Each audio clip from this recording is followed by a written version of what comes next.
Selamat datang pada hari ini sekalian kepada presentasi kami pada presentasi tugas besar yang berjudul Pemanfaatan OSIN dalam Analisis Media Sosial Facebook untuk mengidentifikasi jejak digital penipu online. Presentasi ini kami tujukan sebagai pemenuhan pada tugas besar mata kuliah I3230 Keamanan Informasi. Sebelum masuk ke penjelasan presentasi, izinkan saya memperkenalkan beberapa anggota dari kelompok kami. Yang pertama ada Emrevi Haikal, yang kedua ada Gimnas Tiar Anwar, dan yang ketiga ada saya sendiri yaitu Muafnan Fawas. Oke, selanjutnya masuk ke dalam konten list. Jadi di sini terdapat 4 topik besar yang kami bahas pada presentasi kali ini. Yang pertama ada pendahuluan, metodologi, pengenalan kasus, dan yang terakhir analisis studi kasus yang akan menjelaskan sebuah studi kasus yang dibagi menjadi 3 aspek. Masuk ke bagian pendahuluan. Pertanyaan pertama yaitu apa itu OSIN? OSIN sendiri merupakan sebuah proses pengumpulan analisis dan penggunaan informasi yang tersedia secara publik untuk tujuan intelijen. OSIN memiliki akronim Open Source Intelligence. Sumber-sumber OSIN dalam mencari sebuah informasi dibagi menjadi 4 wilayah, yaitu ada media sosial, situs web, dokumen publik, forum, dan publikasi pemerintah. OSIN sebenarnya berbeda dari metode intelijensi yang biasa mungkin teman-teman dengar, hadirin dengar, yaitu tidak melibatkan penyadapan ataupun pelanggaran privasi karena ini menggunakan informasi yang bersifat open source. Masuk ke bagian sejarah OSIN. Sejarah OSIN sebenarnya dulu sudah mulai digunakan sejak zaman kuno melalui laporan pedagang, peta, dan juga cerita perjalanan. Pada Perang Dunia Kedua, OSIN dapat dilakukan dengan melihat surat-surat kabar yang mana surat kabar diberikan secara open source. Jadi setiap orang bisa mengetahui kondisi kabar-kabar dari lingkungannya. Pada masa Perang Dingin, ini juga digunakan untuk menganalisis teknologi lawan. Hingga saat ini, pada abad ke-21, OSIN bisa berkembang dengan bantuan Big Data, AI, dan Machine Learning, sehingga kita bisa melihatnya dari internet, namun menghadapi tantangan etika dan privasi. Lalu selanjutnya, apa itu manfaat-manfaat OSIN? OSIN sendiri memiliki 6 manfaat utama yang saya cantumkan di sini. Yang pertama ada efisiensi biaya, karena OSIN tidak seperti beberapa tools untuk hacking lainnya, yang mana OSIN tidak memerlukan banyak biaya karena hanya menggunakan data-data yang open source. Tidak memerlukan alat ataupun agent. Selanjutnya ada kecepatan akses. Akses dalam melakukan OSIN itu terbilang cukup cepat dibandingkan beberapa metodologi lainnya. Yang mana bisa kita akses seperti melalui Google Docs, itu sudah termasuk OSIN. Selanjutnya ada sumber informasi yang sangat luas. Seperti kita tahu, internet sangatlah luas, jadinya informasinya bisa diambil dari mana aja. Selanjutnya ada mendukung pengambilan keputusan, sehingga kita bisa tahu kondisinya. Kelima ada transparansi, dan yang terakhir ada keamanan siber, karena kita bisa mengetahui dan melacak sebuah aktivitas penipuan, peretasan, hingga penyebaran hoax. Selanjutnya ada tentang regulasi dan aspek hukum OSIN. Terdapat banyak sekali ternyata regulasi yang mengatur tentang OSIN, karena walaupun OSIN bersifat open source, terkadang orang salah mengira data itu bersifat open source atau bukan. Sehingga terdapat beberapa regulasi yang terdapat di Indonesia, yaitu seperti UU PDP, Hak Cipta, Etika Intelijen, UU ITE, UU PDP, dan juga UU PSTI. Yang mana semua ini kebanyakan merupakan bergantung kepada sebuah privasi data. Karena OSIN itu hanya boleh mengambil data-data yang bersifat open source, tidaklah boleh kita mengambil data yang bersifat pribadi. Lalu masuk ke bagian terakhir, yaitu tantangan hukum OSIN. Tantangan hukum OSIN sebenarnya hanya terpusat pada 3. Yang pertama ada anonimitas. OSIN karena menggunakan data open source, sangat sulit untuk melacak siapa yang telah melakukan OSIN. Bisa saja seperti saya, melihat di internet, terdapat sebuah informasi dan saya sudah melakukan OSIN. Tapi sangat sulit untuk melacak kondisi saya. Lalu yang kedua, batas yurisdiksi. Kejahatan cyber tuh sering lintas negara. Karena OSIN bersifat open source, bisa saja saya mendapatkan informasi terkait negara lain, misalkan seperti Amerika, dengan mudah. Lalu yang terakhir, ada etika dan privasi. Yang mana OSIN itu harus sangat berpatuh pada hukum, karena bila tidak, maka orang bisa semena-mena menggunakan. Dan untuk membuat hukum tersebut sangatlah sulit, karena terlalu banyak bidang-bidang atau batasan-batasan yang harus ditentukan.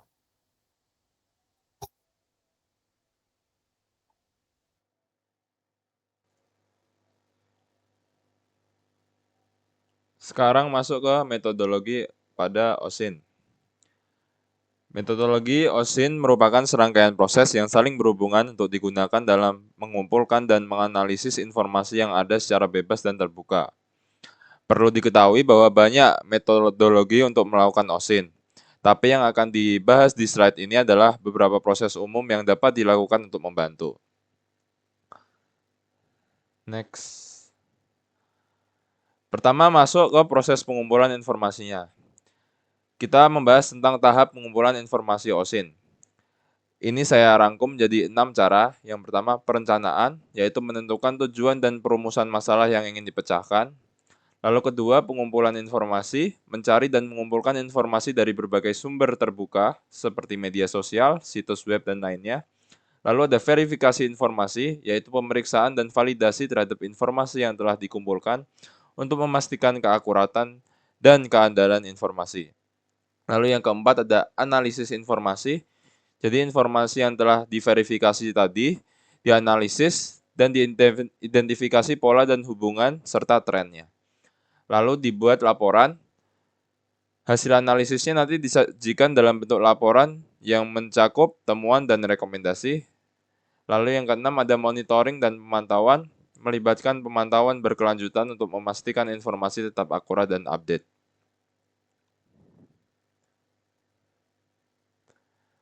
Lalu masuk dalam strategi pengumpulan informasi yang efektif. Berikut adalah beberapa cara yang saya simpulkan untuk mendapatkan informasi yang efektif. Yang pertama, menentukan target dan sumber informasi.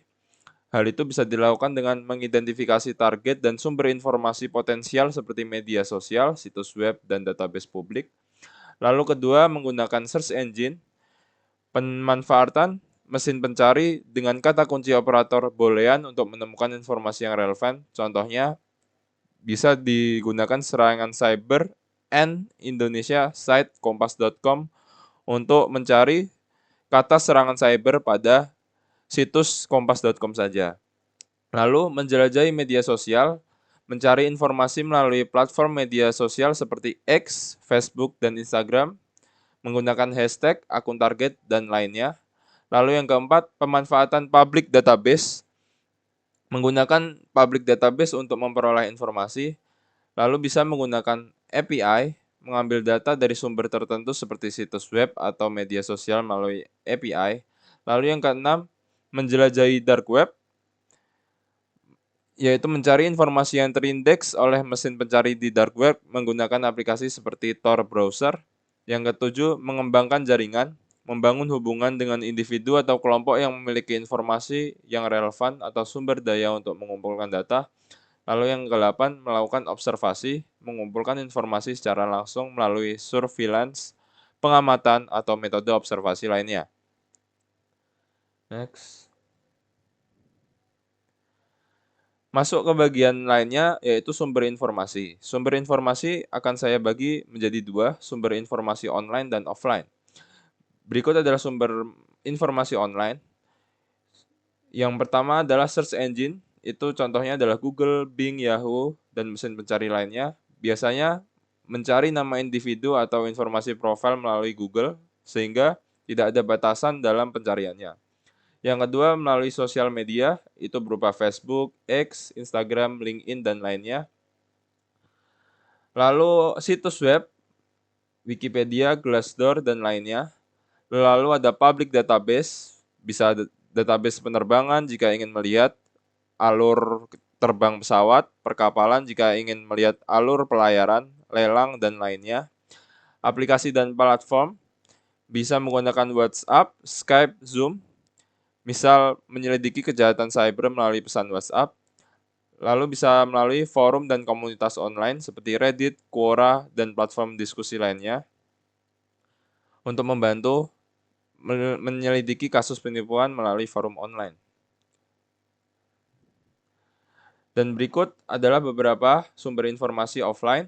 Pertama ada publikasi berupa buku, surat kabar, majalah, dokumen pemerintah, misal database perpajakan, database kendaraan bermotor, database property, dan tentunya yang bisa diakses melalui open source. Lalu arsip dan dokumen perusahaan, laporan keuangan, buku rekening, dan dokumen internal perusahaan lainnya yang biasanya secara tahunan disebarkan oleh perusahaan. Dokumen pribadi, surat catatan pribadi, identitas pribadi, dan dokumen pribadi lainnya. Dan dokumen rekaman seperti catatan telepon, pertemuan, meeting, dan dokumen rekaman lainnya. Selanjutnya ini adalah teknik dan alat untuk melakukan OSIN. Pertama, pencarian melalui Google dan search engine. Teknik yang pertama bisa menggunakan kata kunci yang relevan. Contohnya, memasukkan kata kunci atau frasa yang terkait dengan informasi yang ingin dicari seperti nama, alamat email, atau nomor telepon. Kedua, bisa menggunakan tanda kutip. Tanda kutip ini dapat membantu untuk pencarian frasa yang persis sama. Contoh, example@gmail.com akan mencari alamat email tersebut secara tepat. Lalu menggunakan tanda minus untuk mengecualikan hasil yang relevan. Misal, Python minus snake minus ular, maka yang dicari bukan ular Python, tetapi bahasa pemrograman Python. Lalu, gunakan operator pencarian seperti site, file type, dan link untuk membantu dalam memperluas atau mempersempit hasil pencarian. Contohnya, site linkedin.com, maka akan mencarinya di LinkedIn. Lalu, evaluasi hasil pencarian untuk memeriksa keakuratan dan relevansi setiap sumber, diperlukan memilih sumber yang terpercaya dan terkini. Next. Lalu yang kedua, pencarian melalui sosial media. Media sosial adalah platform online untuk memungkinkan pengguna berbagi konten dan berkomunikasi. Jejaring sosial merupakan jenis media sosial yang fokus pada koneksi dan interaksi antar pengguna. Jadi, sosial media kaya akan informasi OSIN karena pengguna sering membagikan detail pribadi dan profesionalnya. Namun, informasi tidak selalu akurat dan bisa dipengaruhi bias. Verifikasi tentu saja diperlukan. Cara-cara menggunakan media sosial, pertama, identifikasi dulu akun targetnya. Lalu kedua, verifikasi akunnya apakah ini orang yang asli atau bukan. Lalu analisis profilnya, pelajari alamatnya, alamat email, aktivitas, dan postingan target. Lalu pantau aktivitasnya untuk menemukan informasi baru. Cross-check informasi dengan cara memverifikasi informasi dengan sumber lain. Lalu dilakukan dokumentasi untuk melakukan pencatatan. Next. Nah, beberapa platform yang terkenal yang biasanya digunakan adalah Facebook dan Instagram.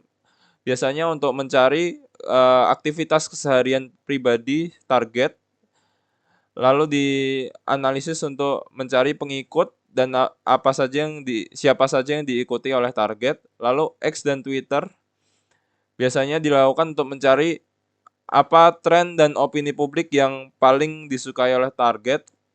Bisa dilakukan dengan memantau thread, analisis hashtag, dan lacak interaksi target. Lalu untuk LinkedIn biasanya lebih ke bagian profesionalnya seperti riwayat kerja, koneksi bisnis, dan dapat dilihat sedang bekerja di mana sekarang. Next.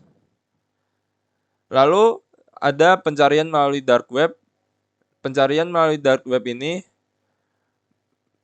menghadapi tantangan seperti privasi, keamanan, dan aksesibilitas. Jadi seringkali memiliki potensi bahaya karena seringnya terkait dengan aktivitas yang ilegal. Oleh karena itu, pencarian dengan cara ini sebaiknya dilakukan oleh profesional dengan pengalaman yang sudah memadai. Tetapi salah satu cara untuk mengakses deep web atau dark web dapat menggunakan Tor browser, VPN, dan URL khusus. Mengakses hal ini memerlukan kehati-hatian tinggi karena risiko aktivitas yang ilegal. Next. Nah, saya menemukan OSIN framework yang ada. Setelah kita tadi mengetahui tahapan, sumber beserta teknik dan alat untuk melakukan OSIN, tidak dapat dipungkiri bahwa mengumpulkan informasi tersebut memakan banyak waktu dan tenaga. Tapi ada cara yang lebih baik, yaitu menggunakan framework OSIN yang telah disusun oleh Justin Nordin. Framework ini telah disusun dan menyediakan banyak tautan ke berbagai koleksi resource untuk berbagai macam fungsi dan mengumpulkan informasi, alamat email hingga mencari media sosial atau dark web. Misal kita masuk ke public record, nah di situ berbagai macam jenis ada seperti property resources, court, criminal resources, dan lain-lain.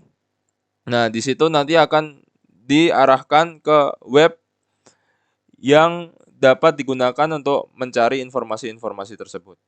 Jika ingin menggunakan Kali Linux, bisa menggunakan Kali Tools Listing Page yang memberikan gambaran tentang tools dan gambaran penggunanya.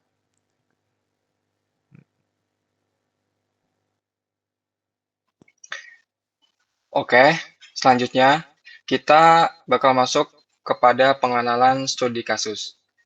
Kejahatan cyber yang dilakukan di dunia maya itu telah berkembang pesat seiring dengan semakin berkembangnya teknologi informasi dan juga komunikasi.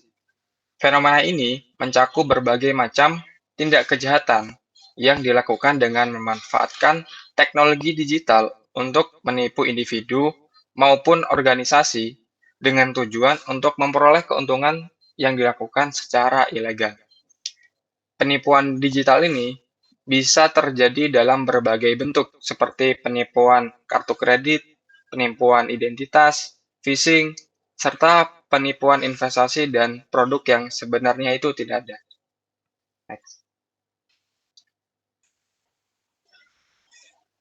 Lalu setelah kita mention penipuan digital, sebenarnya penipuan digital itu merupakan bentuk kejahatan cyber yang dilakukan melalui media berbasis internet. Pelaku bakal memanfaatkan teknologi digital untuk mengecoh demi keuntungan pribadi dia. Modus umum yang dilakukan meliputi pemalsuan identitas, rekayasa sosial, dan juga penyalahgunaan informasi pribadi. Kejahatan ini dapat berdampak serius, mulai dari kerugian finansial hingga pencurian identitas. Semakin pesatnya teknologi dan internet memperluas peluang terjadinya kejahatan ini. Next.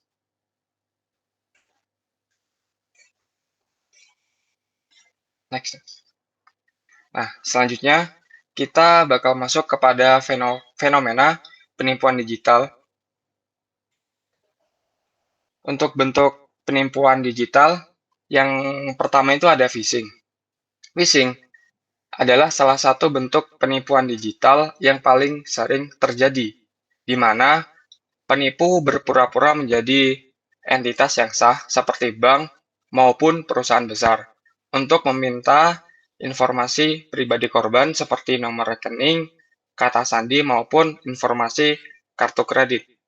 Mereka seringkali menggunakan email maupun situs web yang sebenarnya itu situs webnya itu palsu dan dibuat seolah-olah menjadi sah buat mengelabui korbannya.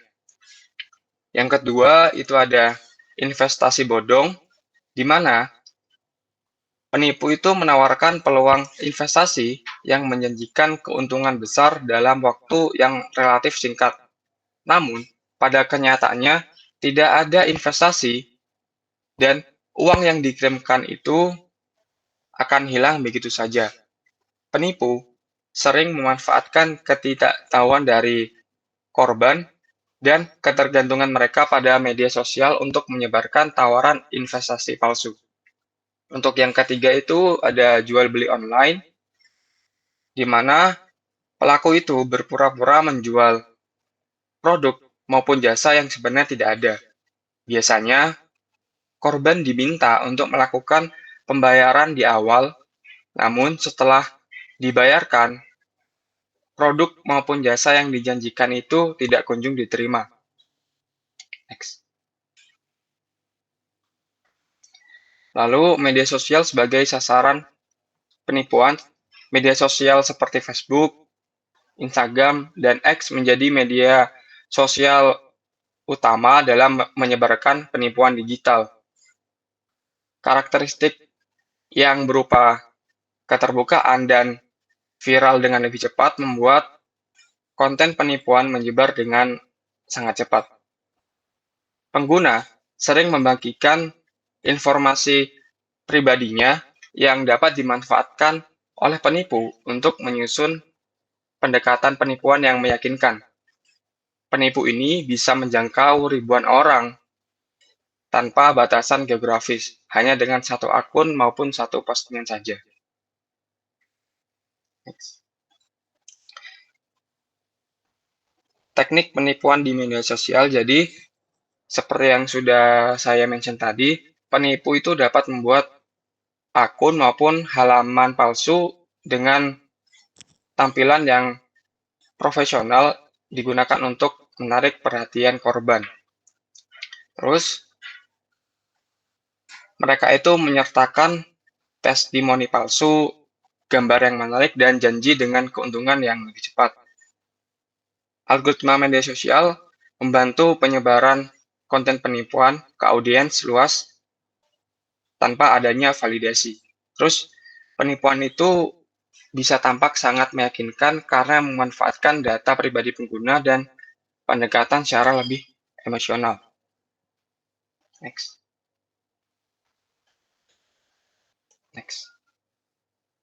Nah, selanjutnya kita akan masuk ke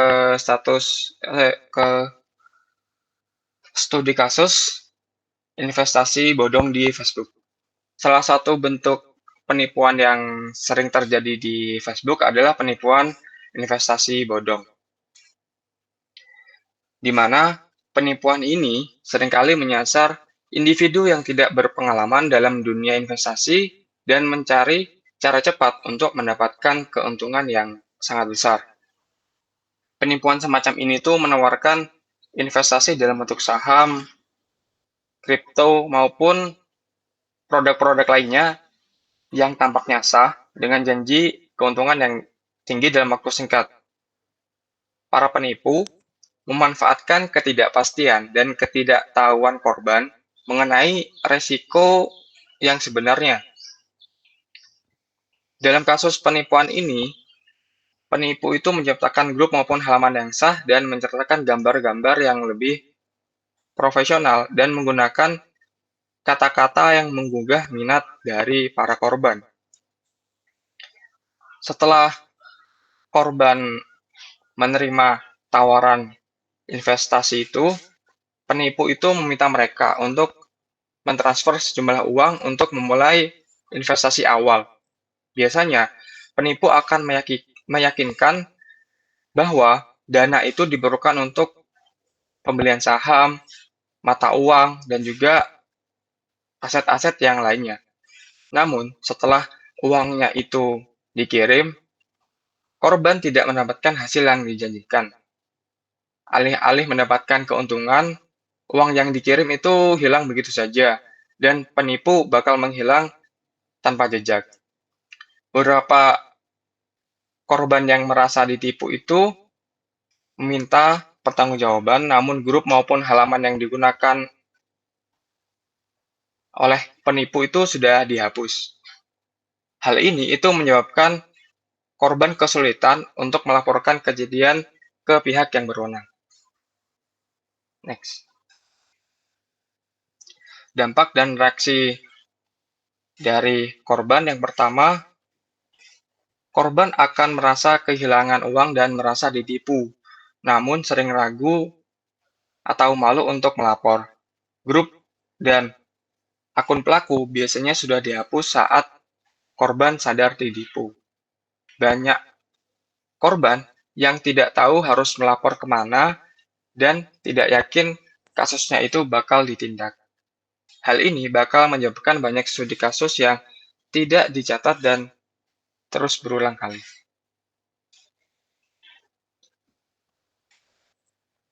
Selanjutnya, tantangan dalam mengungkap penipuan digital.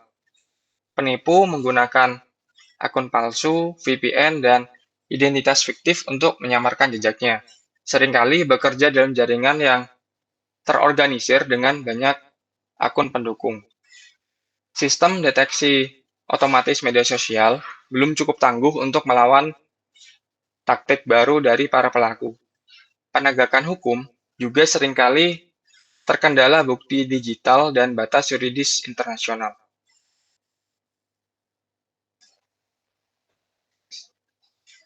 Nah, sekarang masuk ke OSINT sebagai alat untuk mengungkap penipuan digital. Sumber OSIN itu dapat berasal dari media sosial, situs web, forum online, dan juga database publik. Digunakan untuk mengungkap jejak digital penipu dan menganalisis pola penipuan yang terjadi itu seperti apa. Dan juga cukup efektif dalam penipuan yang sering terjadi pada Facebook. Next. Proses OSIN yang pertama itu dimulai dengan pengumpulan data dari grup Facebook, halaman palsu, maupun dari akun-akun yang dirasa mencurigakan. Setelah itu menggunakan tools-tools yang tersedia seperti Maltego, Google Docs, Shodan, dan selanjutnya akan dilakukan analisis pola penipuan yang biasanya sering terjadi seperti akun berurang, profil palsu, dan testimoni fiktif. Next. Pemetaan jaringan penipuan, OSIN memungkinkan pemetaan hubungan antar akun penipu secara visual. Jadinya kita sebenarnya bisa melihat bahwa para pelaku itu bisa aja menggunakan lebih dari satu akun dan akun-akun yang berhubungan itu digunakan untuk mengelabui para korbannya.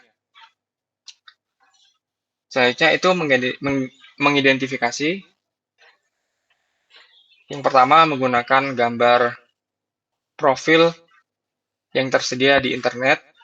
Terus yang kedua itu menggunakan kalimat promosi yang seragam di banyak akun dan aktivitasnya mencurigakan. Next.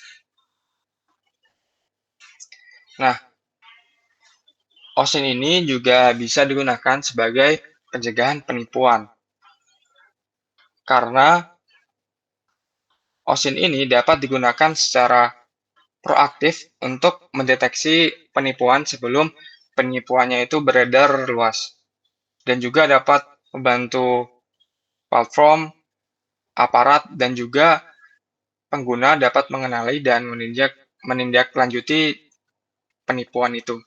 Dan dapat digunakan untuk peneliti keamanan, jurnalis investigatif, dan juga tim cybercrime. Next.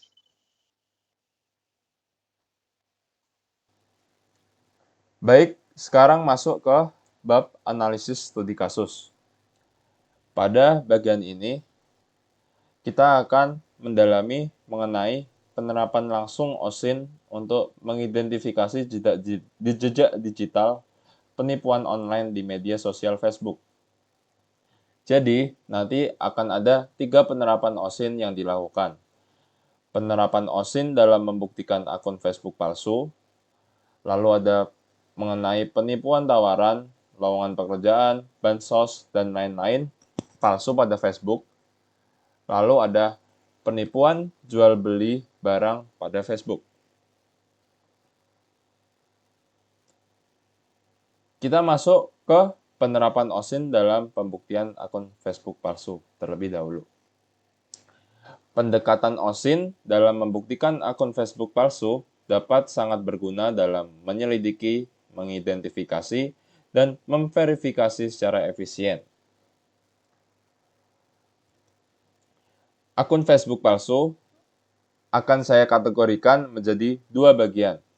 Yang pertama, akun palsu dengan identitas fiktif, yaitu akun yang memiliki identitas yang sepenuhnya tidak nyata, baik nama, foto, maupun informasi yang dibuat dengan kecerdasan buatan atau artificial intelligence atau AI. Yang kedua adalah akun palsu yang menyerupai orang lain. Akun yang menggunakan nama, foto, dan informasi dari individu nyata yang digunakan tanpa izin. Biasanya digunakan untuk menyamar atau menipu. Contohnya, akun Presiden Prabowo palsu, akun Wakil Presiden Gibran palsu, akun artis Raffi Ahmad palsu, dan lain-lain. Dari kedua klasifikasi tersebut, masing-masing jenis akun palsu bisa memiliki pendekatan OSINT yang berbeda untuk membuktikan identitasnya. Selanjutnya, akan didemonstrasikan langkah-langkah penyelidikan OSINT sekaligus menunjukkan cara kerja metode OSINT. Next. Jadi, pada bagian ini akan dilakukan OSINT terhadap akun Facebook bernama Bella Purity yang diduga merupakan akun yang aktif menyebarkan penipuan berkedok investasi. Seperti yang saya jelaskan di metodologi yang tadi, pertama kita harus menentukan tujuan dari penerapan OSINT pada akun ini agar jelas penerapannya dan langkah-langkah yang akan kita ambil seperti apa. Jadi, tujuannya dalam mengkuak akun Bella Purity ini saya ambil menjadi 4 bagian. Yang pertama, mengidentifikasi identitas yang asli. Yang kedua, melacak scam network atau jaringan penipuan. Yang ketiga, mendeteksi aktivitas yang mencurigakan. Dan yang keempat, mendokumentasi bukti penipuan supaya jika kedepannya ingin melaporkan bisa dilakukan. Next slide. Yang pertama, investigasi awal profil akun. Langkah pertama adalah menelusuri informasi dasar pada laman akun Facebook akun Bella Purity ini. Data yang diambil tidak begitu banyak karena dia tidak mencantumkan banyak data. Tetapi yang bisa saya ambil adalah pertama, nama akun yaitu Bella Purity. Lalu dia mencantumkan bio sebagai digital creator. Jadi dia mengaku sebagai kreator digital. Lalu tanggal pembuatan akunnya tercatat 22 Maret 2023. Lalu postingan yang pertama kali dibuat yaitu 9 Juli 2023. Dan terakhir kali membuat postingan yaitu 5 Mei 2025 per laporan ini dibuat. Jadi seharusnya postingan terakhirnya akan lebih baru daripada 5 Mei 2025. Dan jika kita lihat pada tanggal pembuatan akun dan postingan pertama kali itu memiliki jarak yang relatif lama, yaitu sekitar April, Mei, Juni, Juli, 4 bulan. Sekitar 3-4 bulan sebelum Bella Purity mengunggah postingan pertamanya. Next. Jadi dari informasi yang didapat, akun ini terpantau aktif selama lebih dari 1 tahun. Jadi dari Juli 2023 hingga saat ini. Dengan pola aktivitas yang cukup konsisten, melakukan postingan. Postingan yang dilakukan juga relatif sama, yaitu melakukan tangkapan layar mengenai pendapatannya yang seringkali juga melakukan redundansi postingan foto yang sama. Jika kita zoom pada fotonya, bisa dilihat polanya, yaitu memperlihatkan balance akunnya, lalu histori pendapatannya, lalu progresnya yang dilakukan pada akun penipuannya. Nah, bisa kita lihat pada baris paling kiri, baris keduanya juga sama, itu income-nya setiap harinya, lalu baris kelimanya juga income-nya setiap harinya. Oke, next.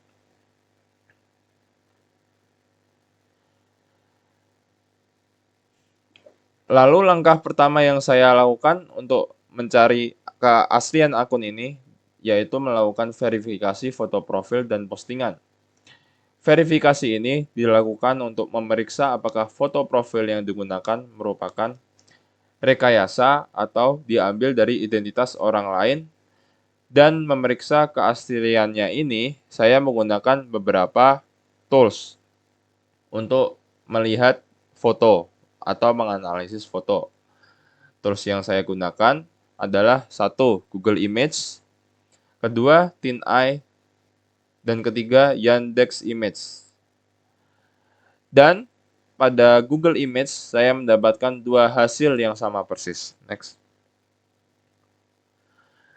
Nah, setelah dilakukan penelusuran, ditemukan bahwa foto profil Bella Purity adalah hasil foto dan edit dari akun Facebook bernama Kels Photography. Bisa dilihat di gambar yang kiri, gambar Google Image, hasil Google Image. Nah, itu mengacu pada dua postingan yang serupa. Lalu jika kita lihat bagian kanan, itu adalah beberapa hasil foto dari Kels Photography. Jika kita lihat, foto tersebut memiliki latar belakang yang identik dan juga aktor atau aktris atau model foto yang identik. Hal ini menunjukkan bahwa terdapat kemungkinan bahwa gambar tersebut diambil tanpa izin dari fotografer tersebut, yaitu Kels Photography. Juga bisa dilihat itu ada add ke akun Facebook aslinya, yaitu Kels Photography dan nomor teleponnya. Oke, kita masuk ke slide selanjutnya. Lalu yang langkah ketiganya adalah saya melakukan verifikasi foto profil dan postingan. Selanjutnya, saya menganalisis beberapa foto dalam postingan investasinya. Diketahui bahwa salah satu postingannya memperlihatkan akun dan balance pendapatannya. Bisa di zoom di foto yang kanan. Nah, itu saya ambil dari di foto yang kiri. Nah, itu bagian yang memperlihatkan akun dan balance-nya. Yang ingin saya lihat dari sini adalah menganalisis nama akunnya, yaitu Jewel. Nah, postingan itu saya pilih karena saya ingin melihat apakah Jewel ini adalah akun investasi yang benar-benar milik Bella Purity atau bukan, atau ini adalah foto dari Bella Purity asli atau bukan, atau sebenarnya Bella Purity hanya mengambil foto ini dari akun orang lain. Oke, selanjutnya. Nah, setelah ditelusuri dengan tools yang sama, ditemukan lagi menggunakan Google Image bahwa foto ini juga diposting pada akun Facebook bernama Kugin Asararu Zalah Kudi pada tanggal 17 Januari 2025. Bisa kita lihat di gambar yang kiri. Nah, itu adalah Kugin Asararu Zalah Kudi 17 Januari 2025. Memiliki akun Hi Jewel dengan balance yang sama juga, yaitu 1.010.480,60 Nigeria dolar. Lalu ditemukan juga akun X bernama Jewel pada unggahannya di tanggal 5 Desember 2023. Nah, hal ini menguatkan dugaan bahwa postingan akun ini dengan balance-nya, dengan akunnya investasinya ini bisa jadi tidak orisinil. Lanjut ke investigasi selanjutnya. Selain postingan fotonya, saya juga melihat postingan lain seperti Reels. Dan kecurigaan ini saya diperkuat saat saya melakukan play pada video Reels-nya. Video Reels-nya menunjukkan demo penggunaan aplikasi investasi tadi. Nah, yang janggalnya adalah demo penggunaannya dilakukan dengan suara narasi laki-laki. Padahal Bella Purity memperlihatkan bahwa dia adalah perempuan. Hal ini semakin kuat dugaan bahwa pemilik akun Bella Purity bukanlah wanita sebagaimana yang ditampilkan, tetapi menggunakan personal palsu. Jika disimpulkan dari langkah pertama ini, bisa kita lihat bahwa pertama, foto profilnya itu diambil dari Kels Fotografi, lalu postingan-postingannya juga memiliki akun investasi yang diposting oleh orang lain, yaitu akun Facebook Kugin Asraruzalah Kudi dan akun X Jewel.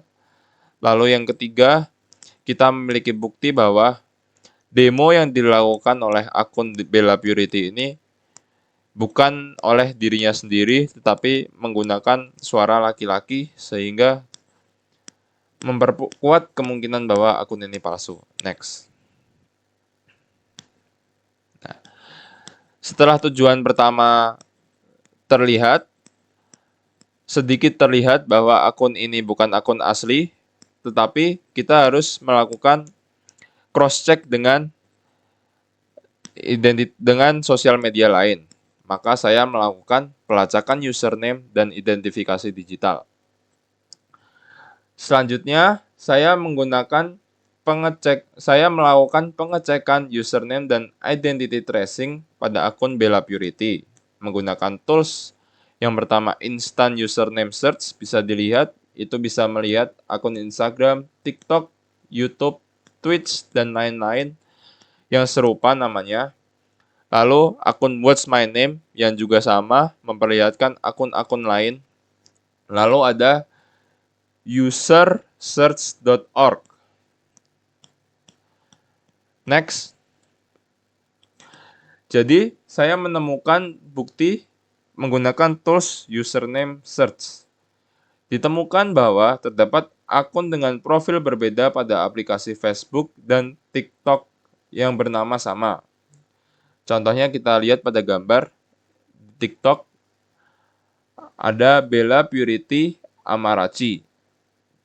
Tapi mukanya berbeda dan video-video dengan model yang berbeda. Sehingga itu bukan Bella Purity yang kita identifikasi di Facebook tadi. Lalu di akun Facebook lain juga ada yang bernama Bella Purity, tetapi tidak menampilkan foto diri dengan jelas, sehingga saya tidak bisa menemukan bahwa akun ini ada kaitannya dengan Bella Purity yang kita investigasi atau tidak. Nah, tetapi hal ini menunjukkan adanya kemungkinan pemalsuan identitas atau pencatatan nama dari individu lain. Alasan rasionalnya adalah jika kita lihat pada slide-slide sebelumnya, bisa lihat Bella Purity yang awal, foto identitas awal. Nah, jika kita zoom, Bella Purity memiliki 902 follower yang terhitung itu cukup banyak. Dan dia mengkategorikan dirinya sebagai digital creator. Sudah sewajarnya jika kita pikir secara rasional bahwa harusnya Bella Purity memiliki akun lain pada sosial media lain seperti TikTok atau YouTube atau atau Instagram dan lain-lain. Tapi kita tidak mendapatkannya. Nah, ini memungkinkan bahwa Bella Purity merupakan akun palsu. Kita memiliki bukti lainnya juga. Oke, kita masuk ke langkah keempat. Setelah melakukan pelacakan username dan identitas digital, saya ingin melakukan analisa tautan yang disediakan oleh Bella Purity pada bio-nya. Jadi pada bio akun itu, Bella Purity mencantumkan tautan atm05.com _pagar_rek tanda tanya I sama dengan K60138. Saya tidak berani membukanya.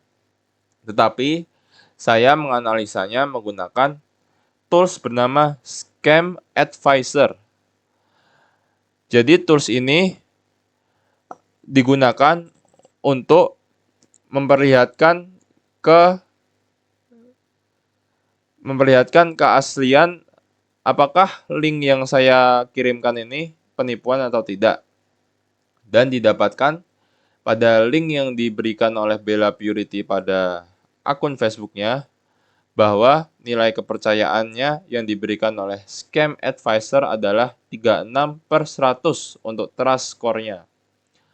Hal ini menunjukkan adanya risiko tinggi terhadap keamanan pengguna jika kita mengklik akun ATM, mengklik link atm05.com tersebut.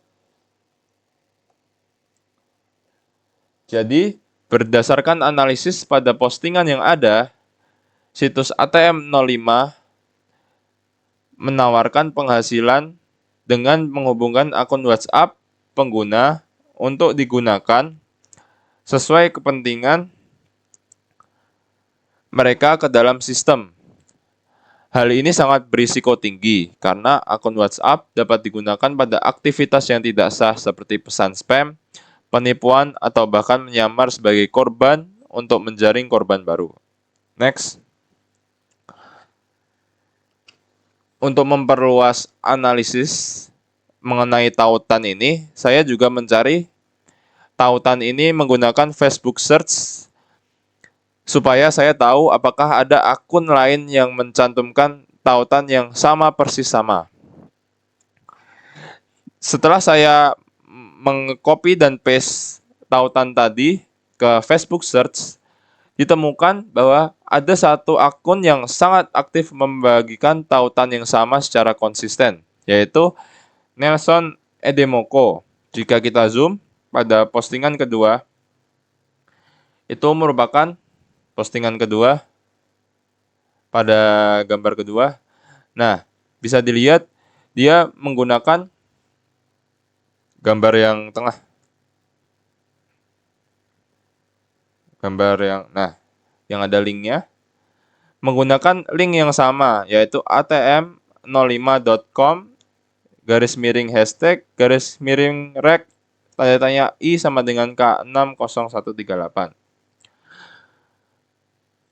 Tidak hanya itu, akun ini juga memiliki umur akun yang lebih lama, yaitu dibuat pada 18 Oktober 2021. Dan jika kita lihat pada gambar ketiga, gambar paling kanan, struktur postingannya sangat sama. Kita juga bisa lihat pada postingan keduanya, yaitu memperlihatkan akunnya. Gambar ketiga postingan keduanya itu memperlihatkan Hi Jewel dan Balance yang tadi merupakan postingan yang sama yang dilakukan oleh Bella Purity. Hal ini menambah dugaan saya bahwa akun ini merupakan operator utama dari akun Bella Purity dan bagian dari jaringan scam atau scam network dari investasi ini. Selanjutnya, kita akan menganalisis scam network atau jaringan penipuannya. Jadi, untuk memperluas penyelidikan terhadap scam network yang terkait, dilakukan analisis terhadap postingan akun Bella Purity. Saya menggunakan pendekatan reverse image search menggunakan Google Image lagi dengan tujuan menemukan akun-akun lain yang menggunakan visual serupa baik berupa gambar, testimoni, maupun foto pribadi. Bisa kita lihat pada gambar, hasil penelusuran menunjukkan bahwa foto-foto yang sama telah diunggah di berbagai platform sosial media. Jika kita zoom, kita lihat paling banyak itu disebarkan melalui X dan Facebook. Banyak dari foto tersebut digunakan untuk konteks promosi investasi cepat kaya, tugas WhatsApp berbayar, dan program afiliasi yang tidak jelas. Ini menandakan penggunaan konten yang sudah terstandarisasi atau template dan umum dilakukan dalam operasi scam berskala besar. Kita masuk ke slide selanjutnya. Untuk mengidentifikasi lebih lanjut beberapa visual dari pencarian Google Image, dilakukan analisa lebih jauh mengenai postingan-postingannya, dan dilakukan penggabungan analisis visual, linguistik, dan perilaku penyebaran gambar. Next. Nah, bisa kita lihat dari analisis akun-akun ini yang menyebarkan postingan yang cenderung sama, akun ini sebagian besar membagikan konten serupa dan memiliki visual individu maupun linguistik yang berasal dari wilayah Afrika. Ciri-ciri tersebut diperoleh dari, pertama, foto profil yang sebagian besar menunjukkan wajah individu yang berkulit hitam. Nama akun yang khas dari negara-negara Afrika, lalu nama-nama akun, lalu bahasa yang digunakan dalam beberapa interaksinya,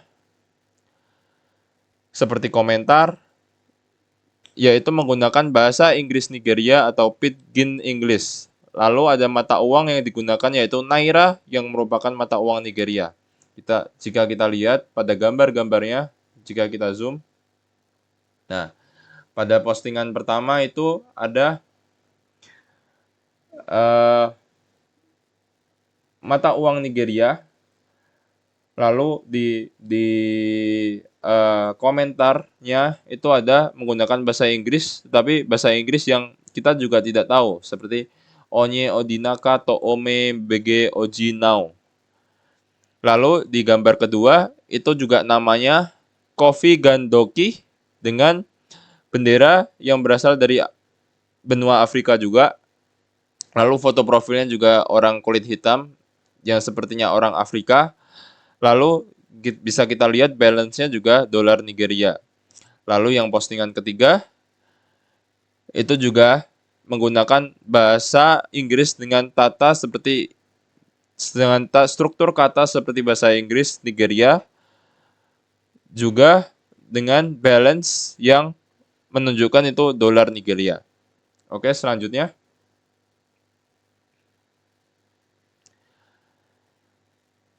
Nah, tapi penting dicatat bahwa kita tidak bisa menyimpulkan bahwa akun-akun ini merupakan orang Afrika atau Nigeria asli. Bisa juga akun-akun ini merupakan akun palsu juga.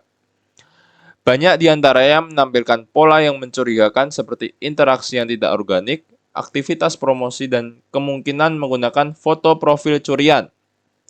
Nah, dengan kata lain, akun-akun ini bisa jadi merupakan sekelompok akun palsu yang dikendalikan oleh pelaku untuk menciptakan ilusi kredibilitas yang memperluas jangkauan penipuan. Ini memperkuat hipotesa scam network atau jaringan penipuan yang terorganisir, lintas platform dan lintas identitas. Next. Jadi kesimpulan sementara, berdasarkan hasil penerapan OSINT pada akun Facebook bernama Bella Purity, dapat disimpulkan sementara bahwa akun tersebut merupakan akun palsu yang digunakan untuk menyebarkan penipuan berkedok investasi. Temuan ini diperoleh melalui investigasi profil, keaslian foto, pelacakan identitas lintas platform, analisis tautan yang mencurigakan, hingga pencarian jejaring penipuan.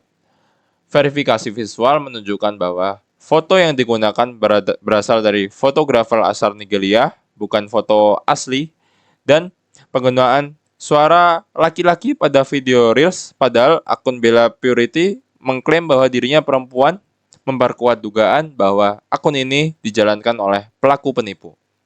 Analisis terhadap link yang dibagikan mengungkapkan bahwa terdapat indikasi risiko penyalahgunaan data pengguna, khususnya WhatsApp. Selain itu, linknya yang sama, serupa, muncul juga di akun lain yang menandakan adanya scam network yang terstruktur. Selanjutnya,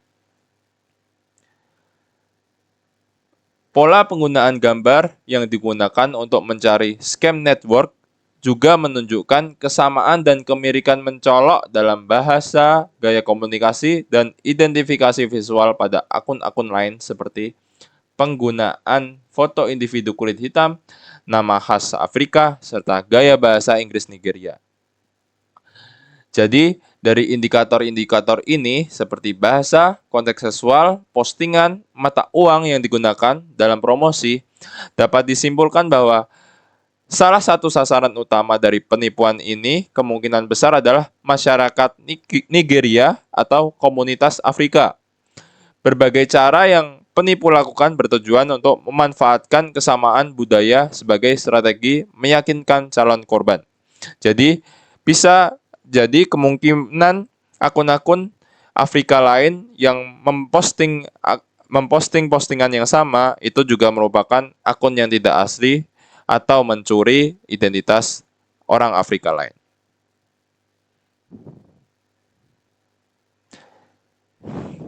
Sekian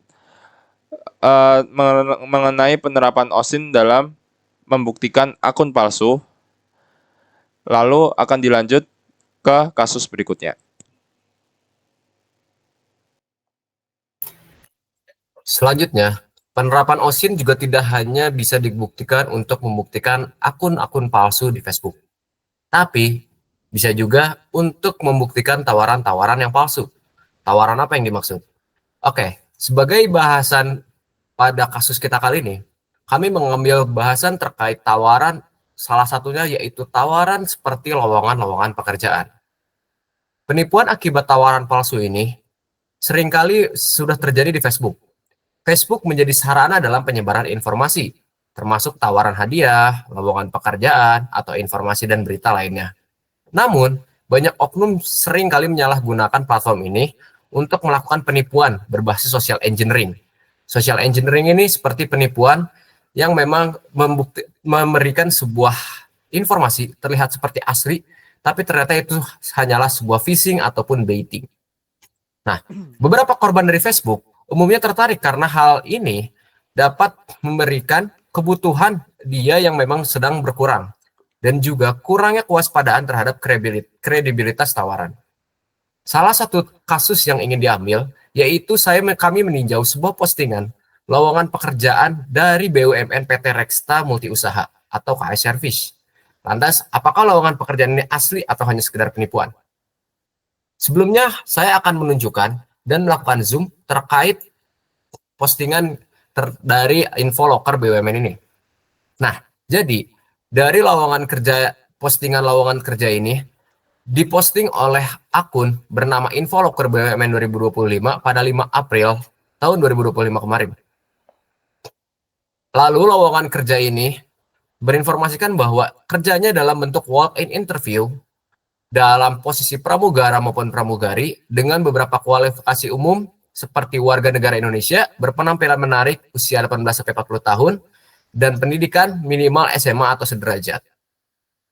Seleksi prosesnya katanya tidak dipungut biaya apapun.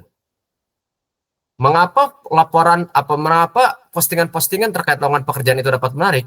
Tentunya karena hal-hal seperti ini. Bisa dilihat bahwa pendidikan minimal SMA itu merupakan pendidikan yang harusnya wajar bisa dimiliki oleh warga Indonesia.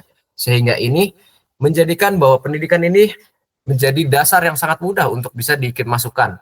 Selanjutnya, usia yang cukup jauh rentangnya, dan juga untuk beberapa tidak ada tambahan-tambahan kemampuan khusus yang mana sehingga orang-orang yang memang lulusan SMA itu bisa langsung mendaftar. Di sini juga diberikan sebuah foto atau sebuah foto menarik dalam bentuk cover yang mana di sini menyediakan bahwa terdapat tulisan BUMN untuk Indonesia dan juga KS Service menyatakan bahwa terdapat job opportunity. Disinilah yang membuat orang-orang tertarik untuk mengikuti lowongan pekerjaan ini. Lalu, bagaimana memastikan bahwa postingan tersebut valid atau tidak? Itu dengan menggunakan OSINT. Langkah pertama yang kita lakukan yaitu dengan melakukan investigasi terhadap akun profilnya terlebih dahulu. Kita buka akun profilnya, lalu kita tinjau. Yang pertama, saya izin zoom dari nama profil pengguna yang melakukan postingan terhadap posting tersebut. Dari nama terdapat sebuah Infoloker BUMN 2025. Nama yang dicantumkan di sini serasanya tidak resmi dan juga tidak formal. Mengapa? Karena jika kita bandingkan dengan nama akun aslinya, harusnya tidak seperti ini. Akan tapi hal tersebut tidak dapat langsung memberikan jawaban bahwa postingan ini palsu. Selanjutnya kita tinjau dari jumlah likes dan follower. Nah, jumlah likes dan follower terdapat 9 likes dan 25 total follower. Yang harusnya sebuah PTKI service sepertinya tidak seperti itu dong. Kita juga melihat dari total postingan, terdapat jumlah 5 postingan, akan tapi postingan itu hanya berisi sebuah gambar persegi pada postingan kelima. Lalu, investigasi ini tidak bisa memberikan jawaban pasti terkait postingan tersebut. Mengapa? Karena masih banyak kurangnya. Selanjutnya, kita melihat lagi postingannya dan menggunakan tools bernama TinEye untuk melakukan analisis dari duplikasi postingan. TinEye ini dapat menunjukkan bahwa sebuah postingan itu original atau tidak. Karena apabila tidak original, maka TinEye akan memberikan foto-fotonya itu dari berbagai source yang ada. Akan tapi setelah saya gunakan TinEye dan saya masukkan hasil postingannya, terdapat 0 matches dari hasil TinEye, yang artinya foto ini atau postingan ini original dari pemilik akun. Hal ini bisa saja menjebak. Mengapa? Karena dan membuat kita bingung, karena pada investigasi langkah pertama itu terlihat bahwa hasil postingan ini tidak valid, akan tapi pada hasil tulis kedua menggunakan TinEye itu terlihat valid karena ini berupa original. Maka kita harus melakukan investigasi lebih lanjut. Pada URL ini terdapat pada profil posting, yaitu di sini. Yang mana URL ini menjadi tempat untuk mendaftar pekerjaannya. Pada URL, kita tinjau dengan membuka URL yang sudah tercantum. Ketika URL yang sudah tercantum terbuka, kita dapat lihat dia memiliki sebuah desain yang memang sangat menarik untuk melakukan pendaftaran. Apalagi melakukan pendaftaran via Telegram. Yang mana notabene-nya Telegram itu merupakan salah satu aplikasi pendaftaran yang rasanya memang mudah dan juga bersifat tidak transparan. Jadinya agak mudah dan terlihat lebih enak. Akan tapi salah satu tindakan yang bisa kita lakukan adalah dengan melakukan komparasi terhadap URL yang diberikan dengan URL yang dimiliki oleh Kementerian Badan langsung. Kita lihat dari Kementerian Badan BUMN sendiri, bentuk dari URL-nya berbeda. Yang mana karir dan magang BUMN bentuknya seperti ini, dan juga kalau dari URL yang diberikan pada profil itu seperti ini. Kita lihat dari desain strukturnya saja sudah berbeda. Hal ini menambahkan kecurigaan terhadap akun ini. Akan tetapi, URL ini tidak bisa dijadikan patokan langsung bahwa URL ini bisa kita bilang tidak valid. Maka dari itu, kita masuk ke dalam investigasi keempat. Investigasi keempat, kita menggunakan 2 tools untuk mendeteksi sebuah URL, yaitu Whois untuk memeriksa domain dan juga VirusTotal untuk memeriksa seperti apa. Apakah ada asumsi bahwa kayak VirusTotal ini bisa memeriksa kondisi dari si URL tersebut, diaksesnya itu seperti apa saja. Oke, dari hasil Whois sendiri mendeteksi bahwa URL itu tidak memiliki domain yang jelas. Dan dari VirusTotal mendeteksi bahwa URL ini terflag sebagai malicious, yang artinya URL ini berbahaya. Sehingga dari hasil-hasil tersebut, kita bisa menentukan bahwa URL ini berbahaya dan URL ini palsu. Karena dari VirusTotal dan juga Whois tidak memberikan validasi yang jelas terkait URL. Dan dari 2 investigasi membuktikan bahwa URL yang diberikan dan juga struktur desain itu merupakan phishing yang sangat berbeda dari jenis BUMN yang resminya. Jadi, untuk postingan ini bisa atau bukan bisa, kita validasi bahwa postingan ini merupakan postingan yang palsu. Hal tersebut karena beberapa dari hasil investigasi kita, 3 dari 4 hasil investigasi kita menunjukkan bahwa postingan ini memang palsu. Oke, lantas apakah bisa kita melakukan OSINT untuk menunjukkan bahwa sebuah postingan itu tidak palsu? Jadi, Untuk mendeteksi pertawaran, itu kita juga bisa menggunakan OSINT untuk mendeteksi kasus yang asli. Ini untuk membuktikan bahwa OSINT itu tidak hanya digunakan untuk mendeteksi tawaran yang palsu. Kita mengambil kasus lain. Contoh ada sebuah lowongan pekerjaan dari akun bernama Hanifah Uswatun dengan nama Open Locker untuk jaga toko dari Fashion Honey OS yang aktif media sosial dan bisa jadi model baju. Contohnya seperti ini, dia langsung meminta untuk mengirim CV beserta KTP dan KK.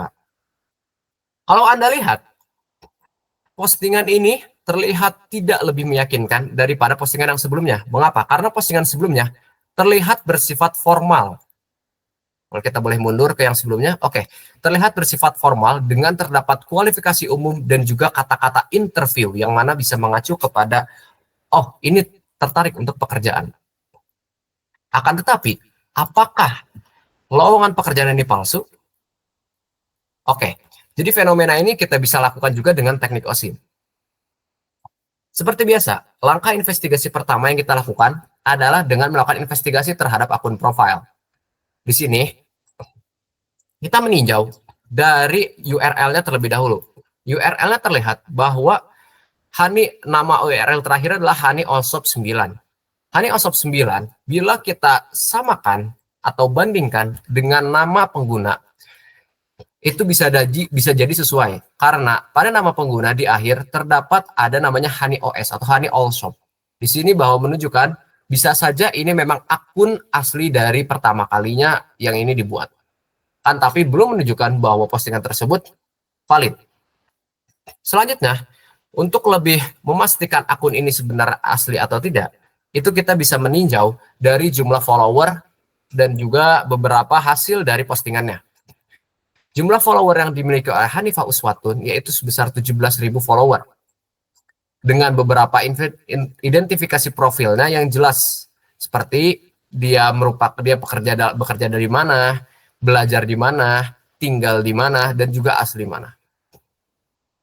Dari hasil beberapa postingan menunjukkan bahwa dominansi postingan itu berfokus pada hasil postingan terkait foto profil, foto dari profil pengguna, dan juga beberapa hasil desain.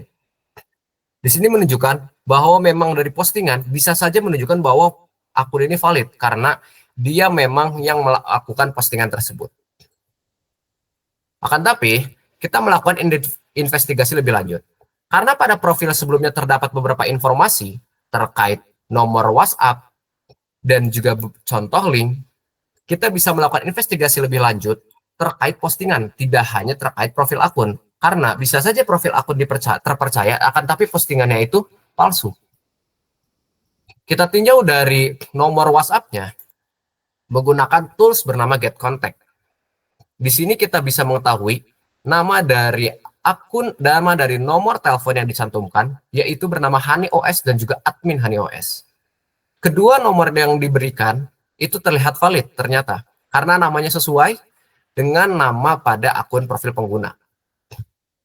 Investigasi bisa dilanjutkan dengan melakukan informasi postingan. Mengapa? Karena walaupun postingan di sini terlihat valid, bisa saja dia melakukan duplikasi dari setiap postingan yang ada pada akun yang lebih memang valid dibandingkan dia. Langkah tersebut dilakukan dengan menggunakan Google Docs. Jadi pada Google Docs, kita memasukkan sebuah query bernama Fashion Honey OS site facebook.com dan juga butik Honey OS site facebook.com. Facebook lalu menampilkan sebuah hasil pencarian yang mana hasil beberapa pencariannya itu mengarah kepada satu akun yang sama, yaitu Honey OS. Dengan begini, kita bisa lebih memvalidasi bahwa akun Honey OS ternyata merupakan akun yang valid. Akan tapi, hal ini belum bisa membuktikan bahwa postingan tersebut merupakan lowongan kerja yang benar. Untuk memeriksa lebih lanjut, kita bisa memeriksa melalui URL dan toko. Jadi, pada akun itu mencantumkan sebuah URL, yang mana URL ini ketika dibuka, itu mengarah sebuah search engine dari Facebook, dan juga search engine-nya mengarah pada lokasi toko Honey OS. Hal ini bisa memberikan jalan kepada kita untuk mengetahui sebuah toko HoneyOS itu tuh apakah benar-benar ada secara fisik ataukah hanya ditipu-tipu saja. Untuk melakukan pemeriksaan URL dan juga tokonya, kita melakukan tools bernama Google Maps dan juga Google Earth. Ketika kita buka menggunakan Google Earth, kita dapat melihat lingkungan dari kondisinya itu berada di wilayah Indramayu Regency West Java. Kalau kita tinjau kilas balik ke awal, lokasi tempat tinggal dari Hanifah Uswatun yang tercantum di sini memang berasal dari Indramayu. Hal ini bisa berkorelasi karena lokasi tempat tinggalnya itu Indramayu dan tempat tokonya juga di Indramayu. Kita lanjut. Lalu pada Google Maps juga menunjukkan hal yang sama. Goblok. Akan tapi Google Maps memiliki tools yang lebih kuat dibandingkan Google Earth sebelumnya. Jadi kita pada Google Earth juga terdapat. Jadi kita lebih ingin memvalidasi dengan menggunakan tools selanjutnya, yaitu Google Street. Mengapa Google Street harus kita buat? Harus kita gunakan? Karena dengan Google Street, kita bisa melihat langsung lokasi-lokasi yang ada pada foto ini tanpa melihat seperti ini saja. Jadi kita bisa melihat langsung lingkungannya, tempat tokonya, dan juga lain-lainnya. Setelah berkeliling menggunakan Google Streets, akhirnya saya menemukan sebuah ruko bernama HoneyOS, yang mana di sini tercantum sebuah laundry, link, dan juga beberapa nomornya. Di sini tercantum sebuah nama HoneyOS Shop dan juga nomor. Kalau kita tinjau nomornya tersebut sama. Jadi kita bisa lanjutkan bahwa di sini kita bisa cek bentuk fisik dari tokonya. Cara memeriksa bentuk fisik dari toko, saya meninjau dari tiap-tiap postingan apakah terdapat bentuk postingan yang mirip. Lalu saya menemukan sebuah postingan dari bentuk toko yang mana diposting pada 12 Oktober 2022. Pada 12 Oktober 2022 terdapat bentuk postingan foto toko seperti ini. Yang mana kalau kita lihat secara matang, bentuk dari fisik toko yang ada pada postingan dengan bentuk fisik toko yang ada pada Google Street itu sangat mirip. Bentuk pagar yang, bentuk terasi yang pink, dan juga nuansa dalamannya yang pink. Yang juga merupakan toko baju dan fashion. Di sini bisa membuktikan bahwa memang toko fisik ini benar-benar ada. Karena Google Street yang saya tinjau itu Google Street 2025 yang mana yang terbaru. Sehingga ini memang benar-benar ada. Nah, selain itu, postingan ini sudah diposting pada 12 Oktober 2022. Karena kita sudah yakin sebelumnya bahwa akun profil ini akun profil asli dan juga bukan tiruan dari Hanifah Uswatun, postingan ini menunjukkan bahwa toko ini memang sudah ada sejak 2022. Sehingga kevalidasian dari bentuk fisik toko itu bisa dibuktikan di sini. Dari beberapa penggunaan yang sudah kita bahas sebelumnya, apabila kita meninjau dari kasus yang pertama, kasus pertama yang berupa sebuah lowongan pekerjaan dari BUMN, walaupun hal-hal tersebut terlihat menarik, akan tapi ternyata banyak sekali validasi yang dihilangkan setelah menggunakan beberapa tools. Jadi, dari hasil 4 investigasi yang telah dilakukan, 3 investigasinya membuktikan bahwa dia wajib dicurigai.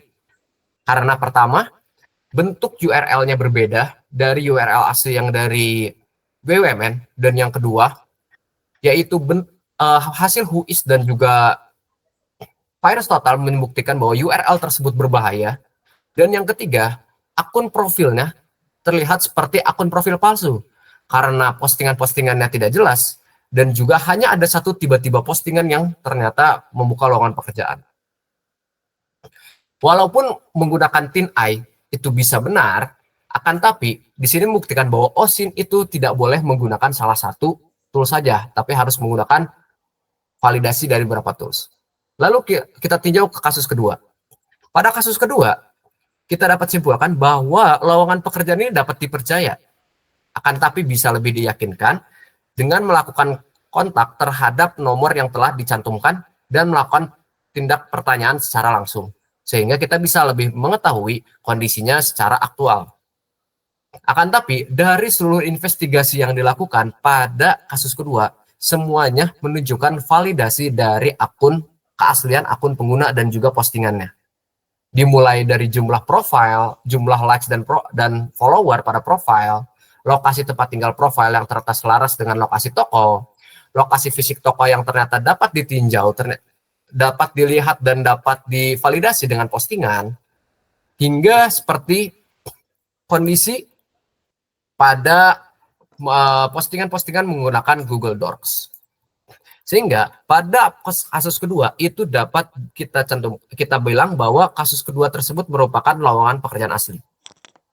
Dengan begini, penggunaan OSINT itu dapat mencegah kita tertipu dari tawaran-tawaran palsu yang menggiurkan. Walaupun seperti pada kasus pertama itu sangat menggiurkan.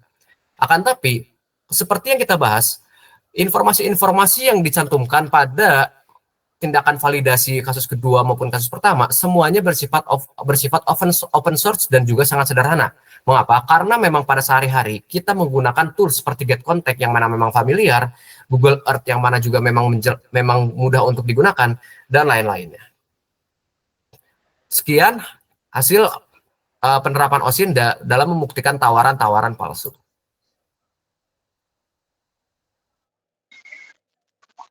Oke, selanjutnya kita lakukan analisis studi kasus yang ketiga, yaitu penipuan jual beli barang di Facebook. Pertama-tama, gambaran umumnya, penipuan dalam jual beli online melalui grup Facebook saat ini itu menjadi masalah yang semakin meningkat. Dengan para pelaku memanfaatkan grup jual beli ini untuk menipu calon pembelinya dengan menawarkan suatu produk dengan harga yang relatif murah, bahkan sangat murah daripada harga di pasaran. Salah satu pelaku yang sudah kita identifikasi melakukan sebuah penipuan bernama Erisan Gamestone, yang pelaku ini biasa dikenal dengan memberikan penawaran lelang jam tangan bekas dengan harga yang sangat menggiurkan. Dalam kasus ini, pelaku ini tidak hanya berinteraksi dalam satu grup saja, tetapi juga dalam beberapa grup Facebook yang lain, yang menunjukkan adanya pola yang sistematis dalam penipuan yang dia lakukan. Penipu ini menyasar anggota grup yang tertarik dengan produk murah dan meyakinkan mereka untuk mentransfer uang sebelum barang ini dikirimkan sebagai bentuk DP awal. Kasus ini itu menyoroti pentingnya penggunaan teknik OSINT untuk mengungkap dan menganalisis penipuan yang tersembunyi dalam aktivitas seperti pada Facebook. Penelitian ini itu menggunakan teknik OSINT untuk mengumpulkan bukti dari postingan dan percakapan yang dilakukan dalam grup Facebook yang terlibat. Data yang dikumpulkan itu mencakup informasi mengenai produk yang dijual, percakapan antara pelaku dengan calon korbannya, serta verifikasi informasi terkait nomor rekening dan kontak yang digunakan oleh pelaku ini. Selain itu, saya menganalisis lebih lanjut untuk mengidentifikasi apakah ada keterlibatan lebih dari satu akun yang digunakan oleh pelaku untuk memanipulasi para korbannya di berbagai grup. Next.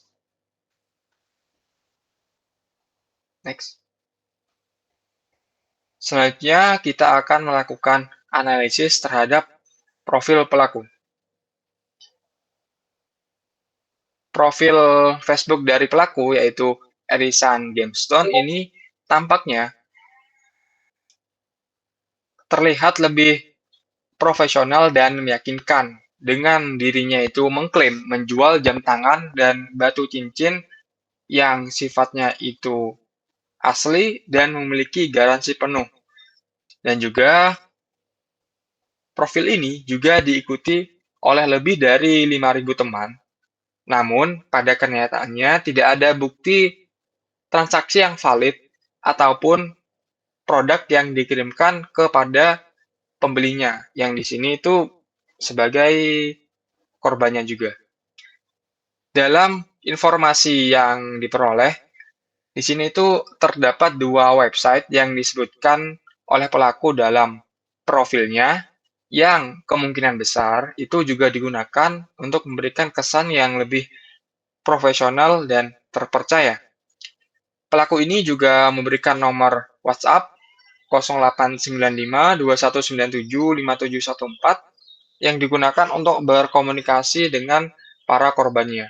Dan juga selain itu, pelaku ini juga mencantumkan nomor rekening BCA atas nama Aisyah. Next.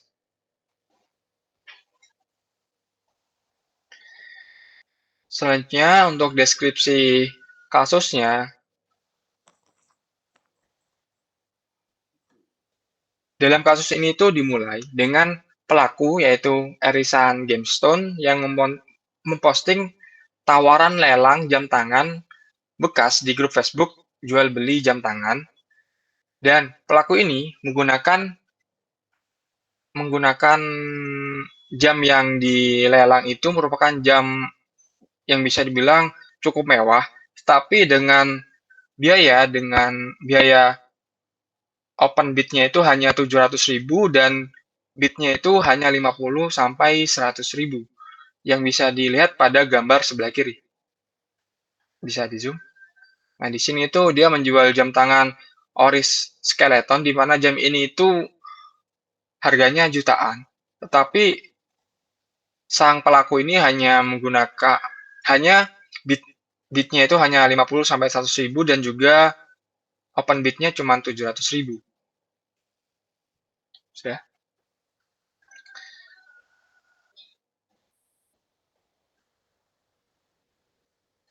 Nah, selain itu, buat menambah kesan lelangnya itu seperti lelang yang asli, pelaku ini menggunakan akun-akun yang bisa dibilang buatan mereka sendiri yang digunakan untuk melakukan bid yang fiktif, sehingga mendorong para anggota lain untuk ikut-ikutan melakukan bid, sehingga nantinya bakal menjadi korban penipuan. Next.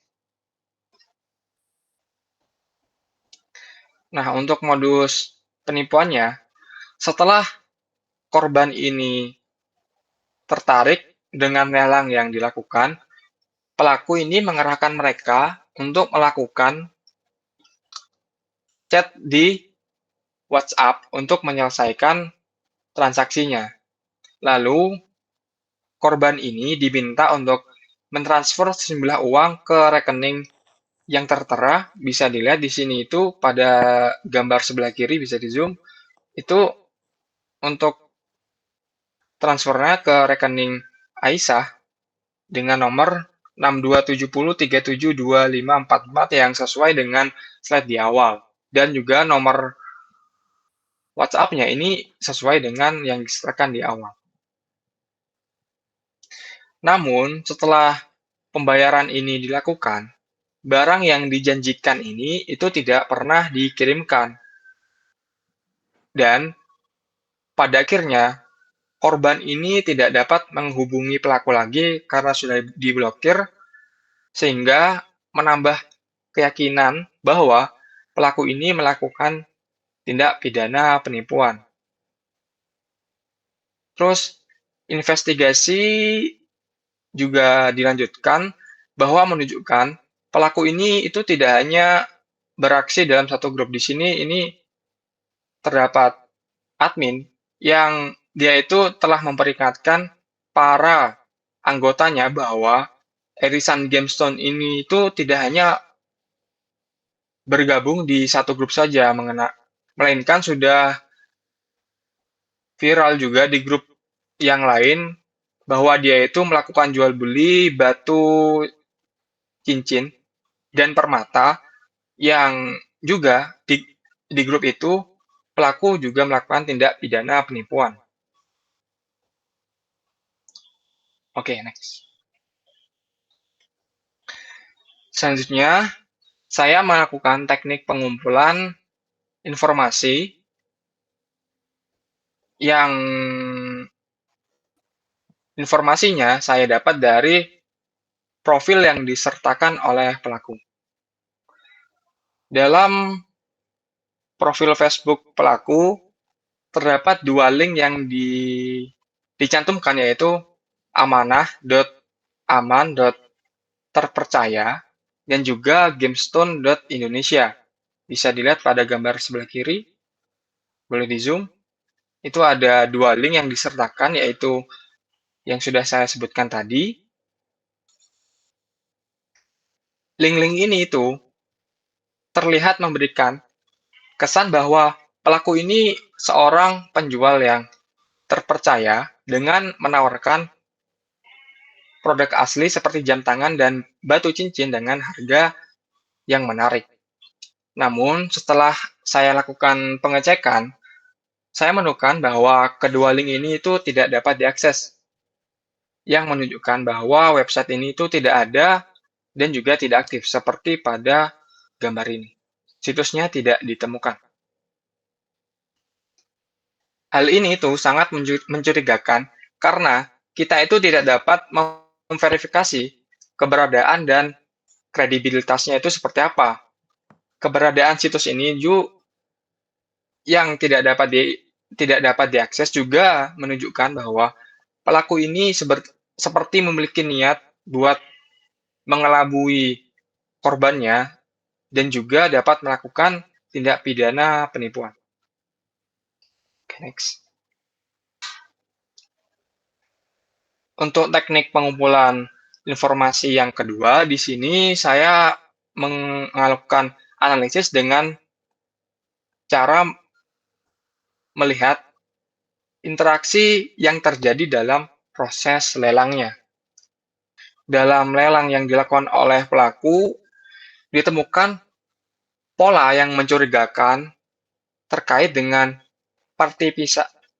partisipasi beberapa individu yang terus berulang mengikuti lelang yang berbeda-beda. Nama-nama ini muncul secara konsisten dalam beberapa waktu lelang dan memberikan penawaran yang terus meningkat dalam waktu singkat. Tentunya, hal ini itu menimbulkan kecurigaan bahwa mereka ini merupakan akun yang terhubung atau digunakan oleh pelaku untuk meningkatkan harga produk yang tidak sah. Bisa di zoom. Di sini itu buat dua lelang yang berbeda itu terdapat individu yang saya curigai itu memang buatan para pelaku untuk melakukan bid. Yang pertama itu di sini di lelang yang satu ada bernama M. Saleh, Yusri Fadli, Rani Taufik, dan juga pada lelang yang kedua ditemukan kesamaan individu yaitu Yusri Fadli, M. Saleh, dan Rani Taufik, sehingga menambah kecurigaan saya bahwa orang-orang ini itu merupakan orang-orang yang memiliki hubungan dengan pelaku. Oke, next. Belum. Sebelumnya. Nah, pola tawaran yang konsisten yang dinaikkan oleh orang-orang yang sama dalam lelang yang berbeda ini menunjukkan adanya kemungkinan bid shilling.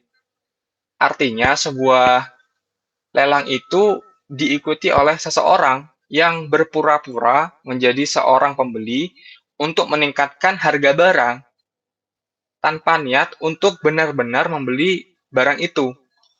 Jadinya bid shilling ini dilakukan hanya untuk menciptakan ilusi persaingan bid dalam lelang, di mana calon pembeli lainnya itu merasa terdorong untuk ikut serta melakukan bid maksud saya, dengan harapan mendapatkan produk yang bisa dibilang cukup murah, padahal harga-harganya itu memang sudah dikendalikan oleh pelaku penipuannya. Oke, next. Untuk teknik pengumpulan informasi yang ketiga, itu saya mengumpulkan informasi melalui nomor handphone. Hasil dari pencarian ini itu menunjukkan beberapa temuan saya yang relevan dan dapat digunakan sebagai bukti tambahan dalam mengungkap praktik penipuan yang dilakukan oleh pelaku. Setelah saya search menggunakan Get Contact, didapatkan hasil seperti gambar itu. Nomor telepon ini itu terdaftar dengan nama penipu pada aplikasi Get Contact.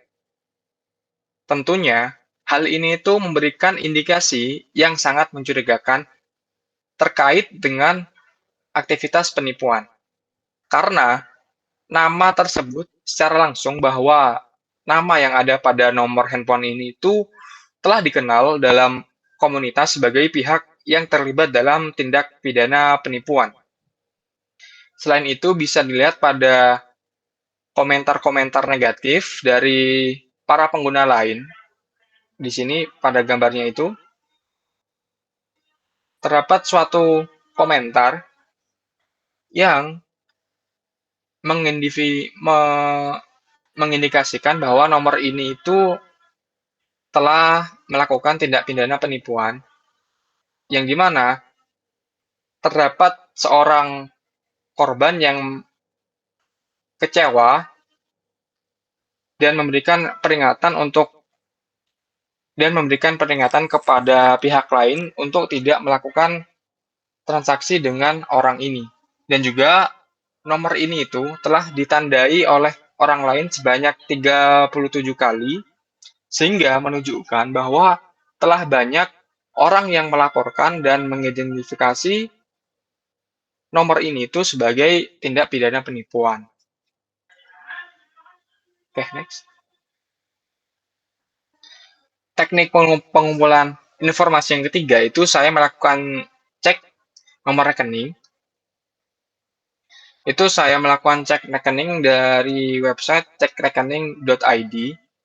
Berdasarkan pengecekan melalui situs ini dengan nomor rekening BCA dengan nomor 6270372544 yang terdaftar atas nama Aisyah ini memang tidak ditemukan laporan terkait penipuan.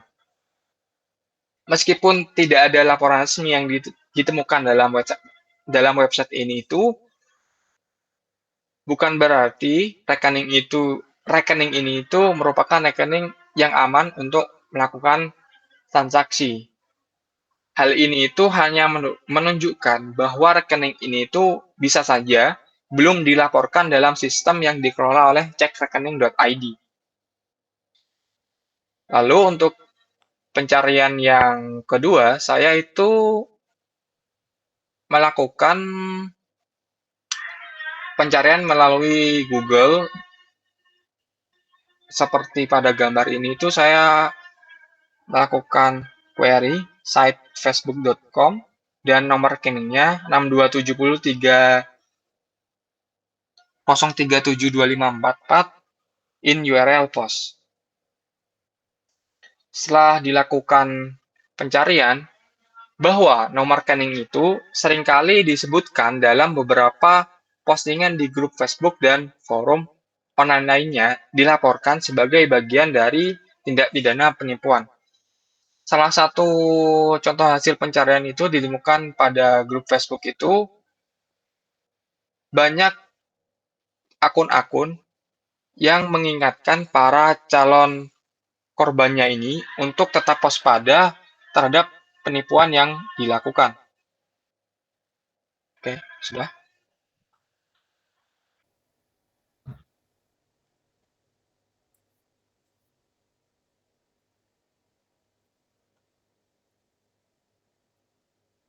Oke. Masuk ke bagian kesimpulan akhir dan evaluasi. Pada bab ini akan mencantumkan hasil kesimpulan dari percobaan analisis dan identifikasi dari penggunaan OSINT sebelumnya untuk beberapa kasus penipuan. Masuk ke bagian pertama, yaitu kesimpulan dan evaluasi. Kesimpulannya sebenarnya ada 3 utama kesimpulan. Yang pertama, OSINT itu efektif untuk melakukan identifikasi investigasi digital. Mengapa? Karena pada Facebook itu mendeteksi dan memverifikasi penipuan itu bersifat digital. Selanjutnya, menganalisis modus seperti lowongan palsu dan palsu itu juga merupakan informasi-informasi yang dapat kita ambil dari internet yang bersifat open source. Yang kedua, alat investigasinya legal dan terjangkau. Mengapa? Kembali lagi karena informasinya itu bersifat open source dan juga tidak membutuhkan akses tertutup atau biaya yang tinggi. Yang ketiga, OSINT juga memiliki beberapa kemampuan yang ternyata sangat hebat, seperti dapat menelusuri asal akun, mengevaluasi kredibilitas situs tautan, hingga memverifikasi gambar dan informasi publik lainnya. Dari evaluasinya, OSINT juga memiliki 3 evaluasi yang kita masukkan. Yang pertama ada keterbatasan dari OSINT sendiri.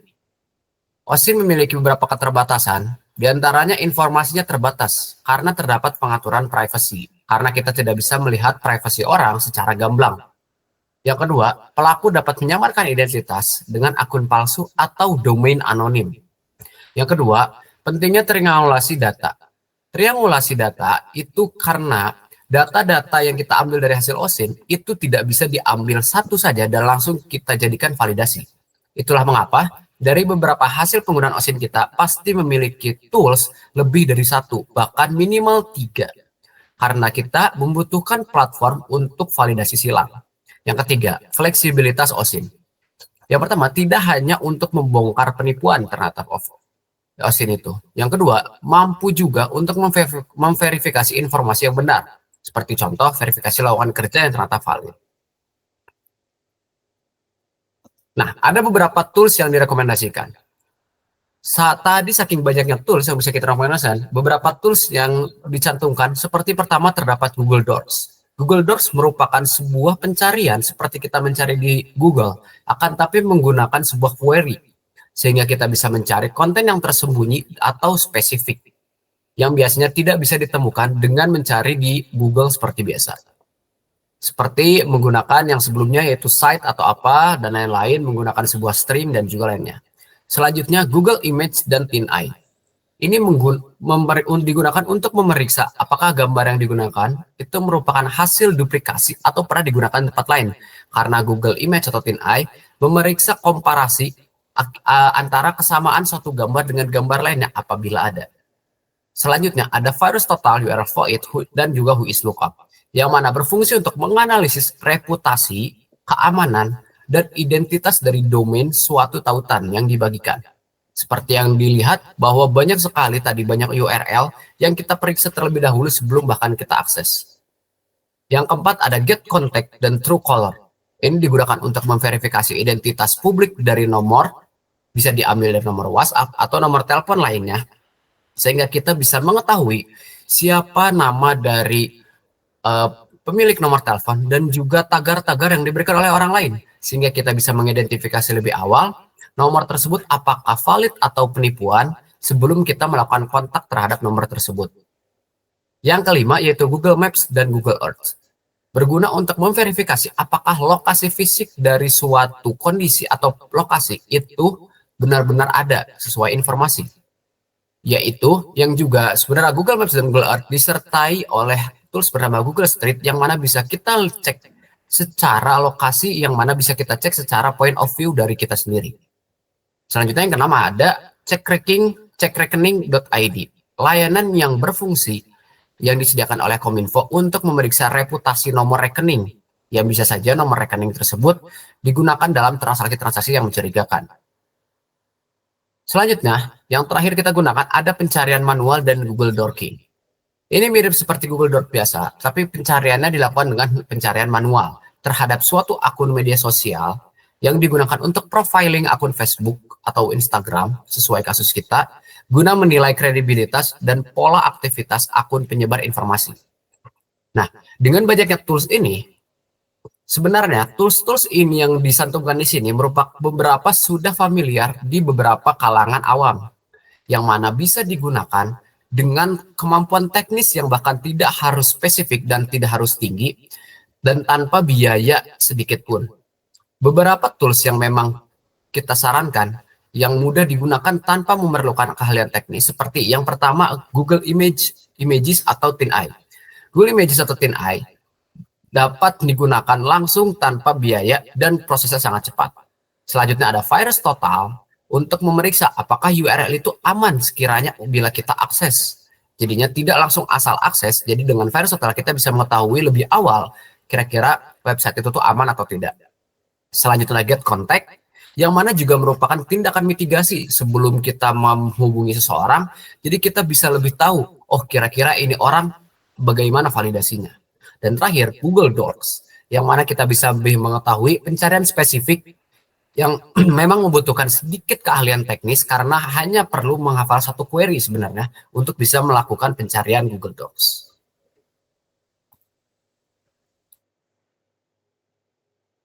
Sebagai penutup, melalui laporan ini telah dibuktikan bahwa OSINT merupakan metode investigasi berbasis data terbuka yang relevan dalam menghadapi tantangan penipuan digital di era media sosial. Dengan memanfaatkan informasi publik secara sah dan tentunya juga etis, OSINT membantu untuk mengungkap penipuan yang pada sebelumnya itu sulit dideteksi oleh pengguna awam. Namun di sisi lain, yang lebih penting yaitu OSINT bukanlah alat milik ahli keamanan saja. Dengan literasi digital yang tepat, masyarakat umum juga dapat mengadopsi pendekatan OSINT dalam keseharian mereka, baik untuk menjaga diri, memverifikasi informasi, maupun membantu sesama manusia. Pada harapannya, laporan ini itu dapat memberikan gambaran nyata tentang manfaat OSINT, baik dalam konteks pencegahan penipuan digital maupun dalam penguatan kemampuan berpikir kritis di era informasi terbuka. Sekian presentasi keamanan informasi dari kami mengenai OSINT dalam mencari penipuan di sosial media Facebook. Terima kasih.